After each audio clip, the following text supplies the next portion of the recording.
Tinanggal na sa pwesto ang kontrobersyal na Police QC na si Patrolman Francis Pontillas matapos sa mga mapanirang post nito kasunod ng pag-aresto kay dating Pangulong Rodrigo Duterte. Pinatawan din ito ng National Police Commission o NAPOLCOM ng perpetual disqualification mula sa serbisyo. Magbabalita si Val Gonzalez.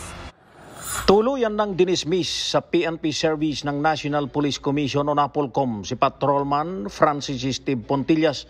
Si Pontillas ang pulis na nakatalaga sa Quezon City Police District na walang humpay sa pagpo-post sa social media ng mga banat sa PNP dahil sa pag-aresto kay dating Pangulong Rodrigo Duterte. Una nang inanunsyo ng QCPD na nagbitaw na sa PNP service si Pontillas sa isinagawang NAPOLCOM en banc deliberation para sa summary dismissal proceeding kay Pontillas. Unanimous ang boto ng mga commissioner para tanggalin na sa serbisyo ang kontrobersyal na pulis. Napatunayang guilty sa mga kasong grave misconduct, conduct unbecoming of a police officer at disloyalty to the government itong si Pontillas.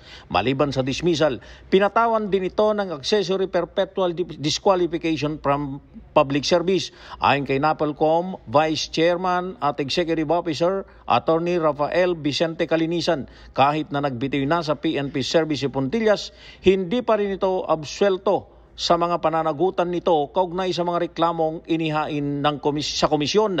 Git ni Calinisan, dapat na magsilbing babalang desisyong ito sa iba pang mga pulis na wag nang makisawsaw pa sa usaping politika lalo na ngayong election period.